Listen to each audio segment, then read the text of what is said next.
Բարև ձեզ Փաստինֆոյի եթերում տողատակում հաղորդաշարն է, որի շրջանակներում կվերլուծենք գլոբալ խաղի նոր կանոնները։ Այն է Թրամփի կոշտ պահանջները Անկարային, Մոսկվա-Պեկին տեխնոլոգիական գաղտնի տանդեմը, Կիև-Անկարա-Բաքու ռազմական նոր առանցքը եւ ամենակարևորը՝ ինչու են ամերիկացիները հայտնվել Սյունիքում։ Թուրքական փորձագիտական շրջանակներում ահազանգում են, որ Թրամփի վարչակազմը Անկարայից պահանջում է հստակ դիրքորոշում, ռազմական աջակցություն Ուկրաինային եւ կոշտ հակաիրանական ճակատի ձևավորում։ Այս պահանջները մերժելու դեպքում Թուրքիան սպառնում է ներքին ճգնաժամեր, հիբրիդային հարձակումներ եւ ուղղակի ճնշում Իսրայելի կողմից։ Այս հայտարարության տողատակում թաքնված է Անկարայի վախերի եւ Վաշինգտոնի հետ նոր առևտրի նախաշեմին սեփական դիրքավորումն ուժեղացնելու փորձերի բարդ խճանկարը։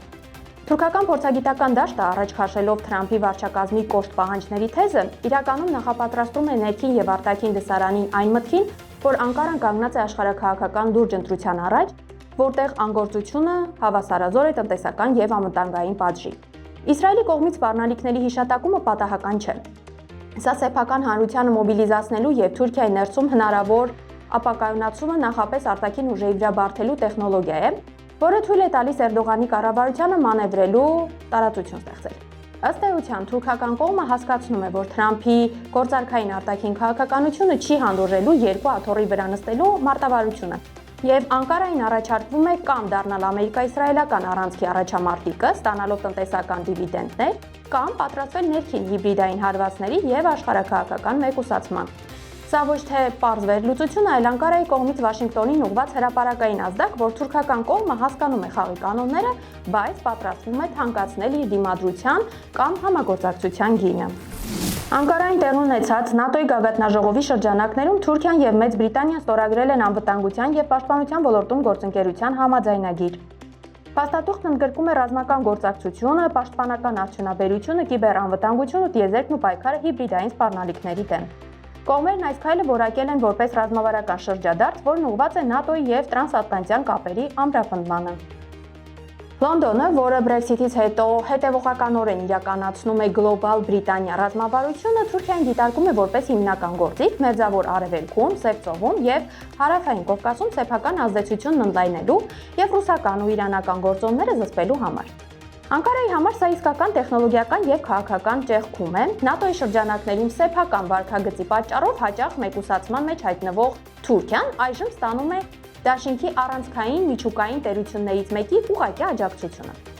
Բրիտանիան պատրաստ է Թուրքիային փոխանցել այնպիսի նոու-հաուներ եւ ռազմական տեխնոլոգիաներ, օրինակ 5-րդ սերնդի կան կործանիչների, շարժիչների կամ հրթիռային համակարգերի համար, որոնք Անկարայից ղանդով թաքցնում էին Վաշինգտոնն ու Փարիզը։ Ըստ էության, սա Լոնդոնի կողմից Էրդողանի կառավարությանը տրված աշխարհաքաղաքական քարտ բլանշ է, որը թույլ է տալիս Թուրքիային ել ավելի կոշտ ու ինքնավստահ գործել տարածաշրջանային հակամարտություններում, իմանալով, որ իր թիկունքին կանգնած է բրիտանական դիվանագիտական մեքենան։ Միևնույն ժամանակ սա հստակ ազդակ է Ֆրանսիային եւ Գերմանիային, որ եվրոպական անվտանգության իրական ճարտարապետությունը գծվում է ոչ թե Բրյուսելում, այլ ՆԱՏՕ-ի արևելյան թևում, բրիտանական հեռատեսության եւ թուրքական ռազմական հզորության համադրությամբ։ Հարավային Կովկասի համատեքստում բրիտանա-թուրքական այս այլանսի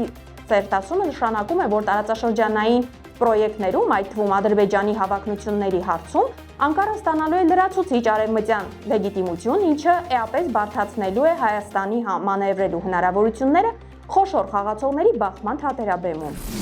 Գերմանական Der Spiegel պարբերականը հղում անելով Ֆրանսիա եւ Գերմանիայի հետախուզական աղբյուրներին ու ներքին փաստաթղթերին հայտնում է, որ Մոսկվան եւ Պեկինը գաղտնի խորացնում են իրենց ռազմական գործակցությունը։ Համատեղ ռազմական ֆորումի շրջանակներում կողմերի գլխավոր նպատակներից մեկը ԱՄՆ-ի տեխնոլոգիական գերակայության թուլացումն է, մասնավորապես Starlink արբանյակային համակարգին հակազդելու միջոցների մշակումը։ Այս տանդեմում Ռուսաստանը ներդնում է ուկրաինական պատերազմում ձեռք բերած մարտական փորձը, իսկ Չինաստանը առաջադեմ էլեկտրոնիկա եւ կիսահաղորդիչներ։ Այս բացահայտման տողատակում թաքնված արևմուտքի խորացող տագնապը կապված այն իրողության հետ, որ ուկրաինական հակամարտությունը ոչ թե մեկուսացրեց Ռուսաստանին, այլ արագացրեց եվրասիական հզոր ռազմատեխնիկական դաշինքի բյուրեղացումը։ Եվրոպական հետախուզական ծառայությունների այս արտահոսքը Շպիգելի էջերում պատահական չէ, սա յուրահատուկ քաղաքական ազդակ է Վաշինգտոնին եւ Բրյուսելին, որ պատժամիջոցների ներկայիս գործիքակազմն այլևս չի տալիս սպասված արդյունքը եւ վիճակի չէ կանգնեցնել Պեկինի ու Մոսկվայի միջև փորձի եւ տեխնոլոգիաների դիալեկտիկական փոխանակումը։ Starlink-ի թիրախավորման հիշատակումը բացահայտում է ժամանակակից պատերազմների ամենախոցելի կետը։ Արևմուտքի ռազմական առավելությունը հիմնված է տիեզերական և թվային ենթակառուցվածքների վրա, եւ դրանց կուրացումը կամ շարքից հանումը կարող է մի քանի րոպեում կաթվածահար անել ՆԱՏՕ-ի ողջ կառավարման համակարգը։ Տողատակում սա նշանակում է, որ Չինաստանը ուղղակիորեն չմտնելով պատերազմի մեջ, Ուկրաինան օգտագործում է որպես հսկայական ռազմական լաբորատորիա, որտեղ ռուսական բանակը սեփական արյան եւ սխալների գնով փորձարկում է արևմտյան սպառազինության թույլ կողմերը, իսկ Պեկինը այդ տվյալների հիման վրա կատարելագործում է իր էլեկտրոնային պայքարի համակարգերը Թայվանի շուրջ հնարավոր բախման ընթരാճ։ Ուկրաինայի նախագահ Վլադիմիր Զելենսկին հայտարարել է, որ Կիևը պաշտպանական ոլորտում սերտ ու արագ զարգացող գործընկերություն է սկսել Թուրքիայի եւ Ադրբեջանի հետ։ Պատասխանելով ադրբեջանական Report լրատվական գործակալության հարցին, Զելենսկին ձեռնպահ է մնացել մանրամասներ հայտնելուց, սակայն հատուկ շնորհակալություն է հայտնել երկու երկրների առաջնորդներին ու ժողովուրդներին։ Այս հայտարարության տողատակում թաքնված է Կիև-Անկարա-Բաքու ռազմավարական առանցքի վերջնական ձևավորումը, որն ուղղված է տարածաշրջանում Ռուսաստանի ազդեցության թուլացման եւ ուժերի նոր հավասարակշռության ստեղծմանը։ Զելենսկիի կողմից մանրամասների մեջ չմտնելու ընդգծված ցանկությունը վկայում է այն մասին, որ գործակցությունը դուրս է եկել հումանիտար կամ պարզ քաղաքական աջակցության շրջանակներից եւ անցել է խորքային, հավանաբար գաղտնի ռազմատեխնիկական փուլի, որտեղ ներառված են զենքի, զինամթերքի կամ տեխնոլոգիաների փոխանակման կոնկրետ գործարքներ։ Տողատակում սա նաև Բաքվի կողմից Մոսկվայի հետ ունեցած դաշնակցային պայմանավորվածությունների դեֆոլտի բացահայտ դրսևորում են։ Ադրբեջանը պահպանելով արտաքին հավասարակշռությունը Ռուսաստանի հետ իրականում ավելի խորն է ինտեգրվում հակառուսական ռազմական ճամբարին, հենվելով Թուրքիայի թիկունքի վրա։ ՆԱՏՕ-ի գագաթնաժողովի համատեքստում այս շնորհակալության հնչեցումը պատահական չէ։ Կիևը ցույց է տալիս, որ Անկարան եւ Բաքուն գործում են արևմտյան անվտանգային օրակարգի տիրույթում, ինչը Թուրքիայի համար հիանալի հնարավորություն է արևմուտքի աչքում սեփական արժեքը բարձրացնելու, իսկ Ադրբեջանի համար եվրոպական էներգետիկ շուկաներում իր դիրքերն անձեռնմխելի պահելու համար։ Ստեղծված իրավիճակում Հայաստանի համար սա խիստ վտանգավոր ազդակ է, քանի որ պաշտպանական ոլորտում Ուկրաինայի եւ Ադրբեջանի մերձեցումը նշանակում է նաեւ ուկրաինական պատերազմին կիրառված ժամանակակից անօդաչունելի էլեկտրոնային պայքարի եւ հիբրիդային մարտավարության փորձի ուղղակի փոխանցում Բաքվին, ինչը կարող է օգտագործվել Հարավային Կովկասում նոր հնարավոր էսկալացիաների ժամանակ։ Հայաստանում ԱՄՆ դեսպանատունը հայտնում է Ամերիկան ՆԱԵԿ-ում ինժեներախորհրդատվական ընկերության պատվիրակության այցի մասին։ Ամերիկացի մասնագետները ՀՀ կառավարության գործընկերների հետ միասին ուսումնասիրել են TRIP նախագծի տեղանքը, նպատակ ունենալով հիմնել երկաթուղային եւ այլ ենթակառուցվածքներ, որոնք կխթանեն տարածաշրջանային ինտեգրումն ու տնտեսական աճը։ Ամերիկյան ՆԱԵԿ-ում հսկայի հայտնվելը հենց ռազմավարական այն հանգույցում եւ նորաստեղծ TRIP նախագծի շրջանառում ցույց են տալիս, որ Սպիտակ տունը որոշել է անձամբ ստանձնել տարածաշրջանային հաղորդակցությունների նախագծումն ու վերահսկողությունը։ Տողատակում սա ուղղակի հարված է Մոսկվայի, Անկարայի եւ Բաքվի նկրտումներին, Վաշինգտոնը հստակ հասկացնում է, որ Սյունիքով անցնող ճանապարհները չեն լինելու ռուսական վերահսկողության տակ, ինչպես նախատեսվում է 2020 թվականի նոյեմբերի 9-ի փաստաթղթով, ոչ էլ դառնալու են թուրք-ադրբեջանական էքստերիտորիալ միջանցք։